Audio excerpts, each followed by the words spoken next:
नमस्कार, मैं रवीश कुमार। सिद्धारमैया कर्नाटका के मुख्यमंत्री बन गए हैं। यह उनका दूसरा कार्यकाल है। आज हम उनके राजनीतिक जीवन की बात करेंगे, लेकिन उससे पहले एक और मुख्यमंत्री की बात कर लेते हैं जिन्हें कर्नाटका जैसा समृद्ध राज्य फर्नाटका लगता है। कर्नाटका में बीजेपी हार गई है, इस वजह से वह फर्नाटक नहीं हो जाता है। शिवराज सिंह चौहान भूल गए हैं किसी मध्य प्रदेश में वे पिछला चुनाव हार गए थे। कांग्रेस को तोड़कर वे मुख्यमंत्री बने हैं। उनके तर्कश में धार्मिक मुद्दों के अलावा और कौन कौन से तीर हैं, हम भी जानना चाहेंगे। लेकिन कर्नाटक को फर्नाटक कहकर उन्होंने उस जनता को सकते में जरूर डाला है जो उन्हें मुख्यमंत्री चुनती रही है। इसलिए नहीं कि भारत के किसी राज्य के लिए अनुचित शब्द का इस्तेमाल करेंगे। मैं आस्था के नाम पर आहत होने वाले और बात बात में अपमान की राजनीति करने वालों का विरोध करता हूं। भारत के राजनीतिक समाज को इस नौटंकी से अब ब्रेक ले लेना चाहिए। बहुत हो गया। कर्नाटक को फर्नाटक कहने के मुख्यमंत्री शिवराज सिंह के बयान को अब इग्नोर कीजिए।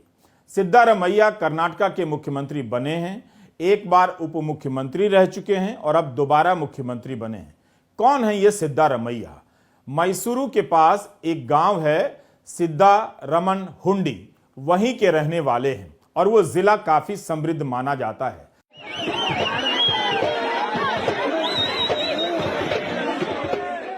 चुनावों के दौरान सिद्धारमैया का डांस करते हुए यह वीडियो जब वायरल हुआ तो कुछ लोगों को लगा कि चुनावी स्टंट होगा, जैसा कभी कभार प्रधानमंत्री नरेंद्र मोदी कर दिया करते हैं। मगर जिस लय में सिद्धारमैया डांस कर रहे थे, बिना सघन प्रशिक्षण के कोई नहीं कर सकता था। सिद्धा ने बचपन में लोक नृत्य सीखा था। नंजे गौड़ा इनके गुरु थे। डांस के साथ साथ लिखना पढ़ना भी सीख लिया। इनके गुरु इनके नृत्य से इतने प्रभावित हुए कि 5 रुपया इनाम में दे दिया। सिद्धा ने उस पैसे से एक भेड़ खरीद ली। इनके पिता भैंस चराते थे, भेड़ चराते थे, इसलिए 10 साल की उम्र के बाद स्कूल जाने का मौका मिला, मगर पढ़ाई ठीक से की। कुरुबा समुदाय के हैं, यानी गरेड़िया समाज के हैं। पिता से जिद की और वकालत पढ़ने निकल गए। वकालत से सियासत में आ गए। आज कर्नाटका के कद्दावर नेता बन गए हैं। शुरुआत सिद्धारमैया ने भारतीय लोक दल के सदस्य के रूप में की। जब लोक दल टूट गया, उस समय काफी टूटा करता था, तो जनता दल में चले आए और वहां से जनता दल सेक्युलर के साथ चले गए।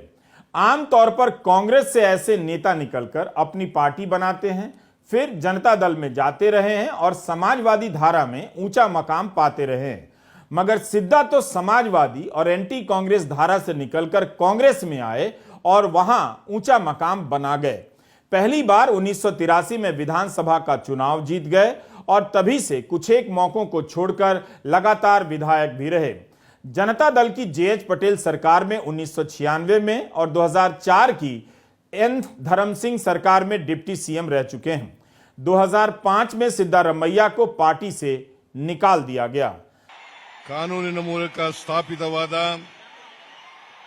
ಭಾರತದ संविधान। सिद्धारमैया आज जब शपथ ले रहे थे तो उनके राजनीतिक जीवन का चक्र भी घूम रहा था। इस कांग्रेस में वे 2006 में शामिल हुए। तब उन्हें कांग्रेस में शामिल कराने के लिए सोनिया गांधी बेंगलुरु आई थीं। बेंगलुरु में एक बड़ी सभा भी हुई जिसमें सिद्धा के समर्थक बहुत ज्यादा संख्या में मौजूद रहे। 2013-18 के बीच कांग्रेस सरकार के मुख्यमंत्री बने और अपना कार्यकाल भी पूरा किया। 1970 में देवराज अरस के बाद यह पहली बार था कि कर्नाटका में एक मुख्यमंत्री ने अपना कार्यकाल पूरा किया। देवराज अरस भी सिद्धारमैया के जिले से हैं। सिद्धा ने अल्पसंख्यक, पिछड़ी जाति और दलितों का गठजोड़ बनाया, जिसे अहिंदा कहते हैं। सिद्धा कर्नाटका के लोकप्रिय नेताओं में से एक हैं। उम्मीद है अपने इस कार्यकाल में अल्पसंख्यकों के हितों के लिए अग्रसर रहेंगे, न कि तुष्टीकरण जैसे फर्जी आरोपों से डरकर पीछे हट जाएंगे। अल्पसंख्यकों, दलितों और पिछड़ों तक सारी योजनाएं बराबर पहुंचेंगी। शपथ ग्रहण समारोह में राहुल गांधी ने 5 वादे दोहराए और अब आप जनता को याद रखना चाहिए और गिनती शुरू कर देनी चाहिए कि वायदे आप तक पहुंच रहे हैं या नहीं।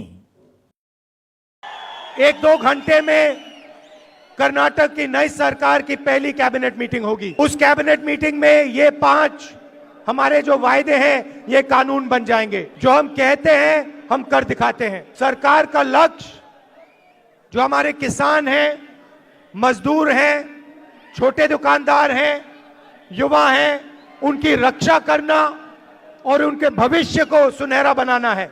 हम आपको एक साफ सुथरी नॉन करप्ट सरकार देंगे। सिद्दा का मुख्यमंत्री बनना लंबे राजनीतिक जीवन की साधना से गुजरना है। एक नेता को अपने जीवन में राजनीतिक और सामाजिक संबंधों का भी ताना बाना बुनना पड़ता है। भारत के लोकतंत्र की यही खूबी है।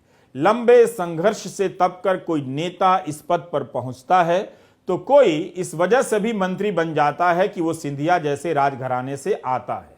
बहुत से सांसद केवल धन बल के दम पर उस जगह पर कई वर्षों से टिके हैं, लेकिन वहां से आगे नहीं जा सके। केवल अपनी भीमकाय गाड़ियों में हूटर बजाकर इलाके में घूमते रह जाते हैं।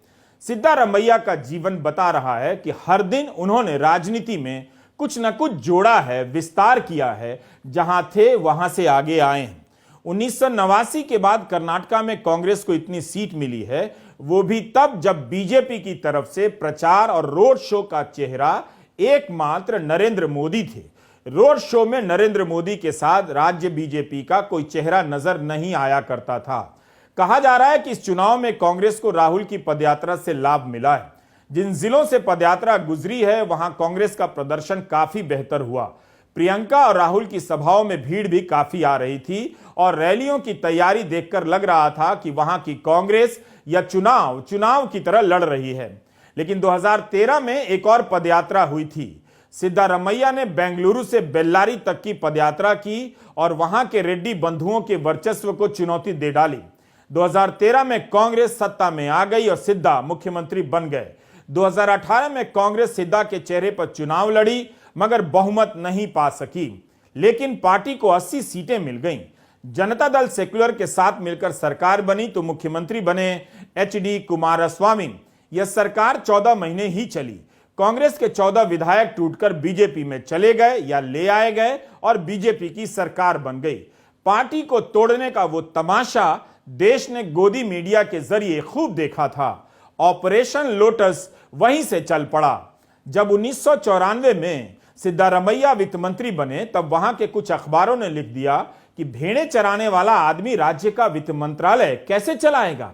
लेकिन जब उन्होंने अपना पहला बजट पेश किया तब अंग्रेजी के अखबारों ने भी उनकी तैयारी की तारीफ की।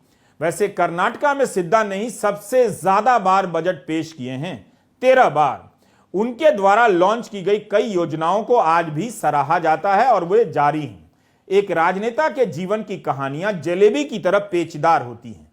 आप कुछ कहानियों को जानते हैं, उन्हें ही बार बार बताया जाता है, और कुछ कहानियों को कभी नहीं जान पाते, और कुछ कहानियों को जानते हुए भी लोग सार्वजनिक रूप से नहीं बताते हैं। लेकिन सिद्धारमैया का दक्षिण की राजनीति में उदय कांग्रेस के लिए उस समीकरण की तलाश का पूरा होना है जो केवल समाजवादी धारा के दलों के पास हुआ करता था। 2014 के बाद बीजेपी के पास चला गया। दलित, पिछड़ा और अब मुस्लिम और अन्य समुदायों को जोड़कर सिद्धारमैया ने कांग्रेस के भीतर की राजनीति को बदल दिया है। सिद्धारमैया धोती कुर्ता पहनने वाले नेता हैं। इस दौर में जब तरह तरह की बंडियां और नेहरू जैकेट का फैशन चला, जिसका नाम जबरन मोदी कुर्ता रख दिया गया, जबकि गांव-गांव में लोग इस तरह का कुर्ता पहनते हैं, मेरे गांव में भी, उसी दौर में सिद्धा धोती कुर्ता पहनकर राजनीति के शिखर पर पहुंच गए हैं। बीजेपी के स्टार प्रचारक नरेंद्र मोदी को हराने वाले किसी भी नेता को पहले पन्ने पर जगह मिलनी चाहिए थी, लेकिन अब जमाना बदल गया है। गरेड़िया समाज के लोग देश भर में काफी परेशान हैं। उनकी समस्याओं पर किसी का ध्यान नहीं जाता है, कांग्रेस की सरकारों का भी नहीं। उम्मीद है सिद्धा उनकी आवाज बनेंगे और हाशिए से उन्हें मुख्य धारा में लाएंगे।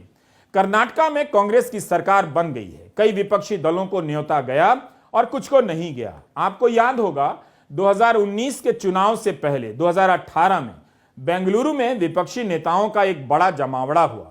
एक ही मंच पर मायावती भी थी, अखिलेश यादव भी थे, दिवंगत अजित सिंह भी थे और तेजस्वी यादव भी, वाम दलों के नेता भी थे। मगर विपक्षी एकता पुलवामा की घटना की आंधी में मोदी का मुकाबला नहीं कर सकी। अब उसी पुलवामा की घटना को लेकर सत्यपाल मलिक ने गंभीर सवाल उठाए हैं, जिसका जवाब प्रधानमंत्री नरेंद्र मोदी ने नहीं दिया है। इस बार भी विपक्षी एकता नजर आई। बिहार के मुख्यमंत्री नीतीश कुमार और तमिलनाडु के मुख्यमंत्री एमके स्टालिन नजर आए। जम्मू कश्मीर के नेता फारूक अब्दुल्ला और महबूबा मुफ्ती भी बुलाई गईं और मौजूद रहीं। राजस्थान के मुख्यमंत्री अशोक गहलोत से लेकर छत्तीसगढ़ के मुख्यमंत्री भूपेश बघेल भी मंच पर दिखे।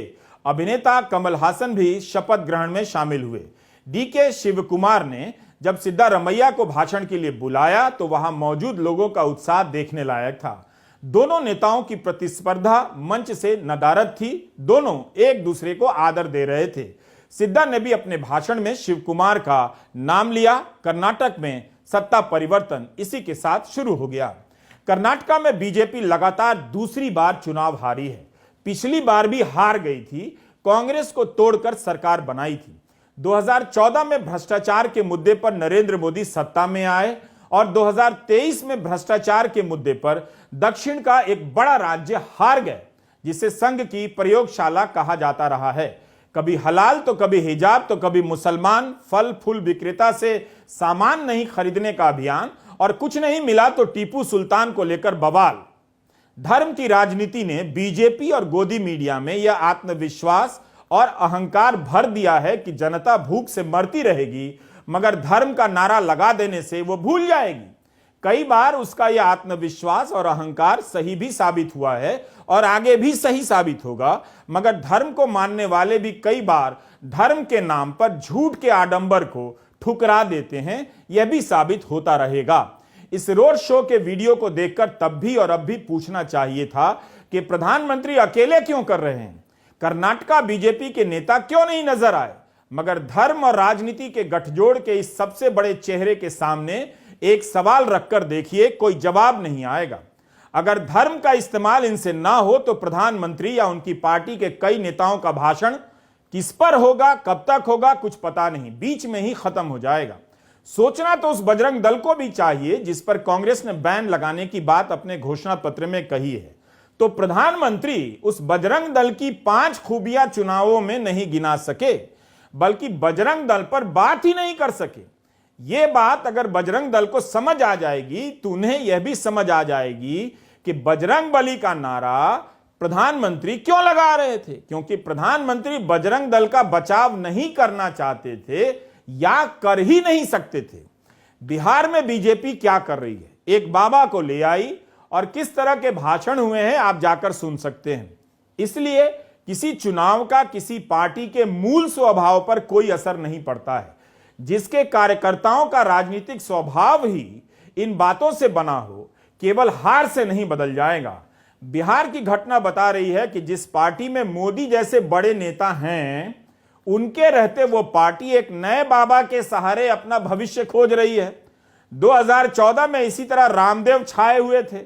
इन दिनों उनका कारोबार इतना बढ़ गया है कि क्या पता उस वजह से भी नजर ना आते हो, या क्या पता उन्हें उनकी पूछ समाप्त हो गई हो। नए नए बाबा लाए जाते रहेंगे ताकि धर्म के नाम पर राजनीति की दुकान चलती रहेगी। जब भी राजनीति में धर्म का इस्तेमाल होता है, नुकसान जनता का होता है।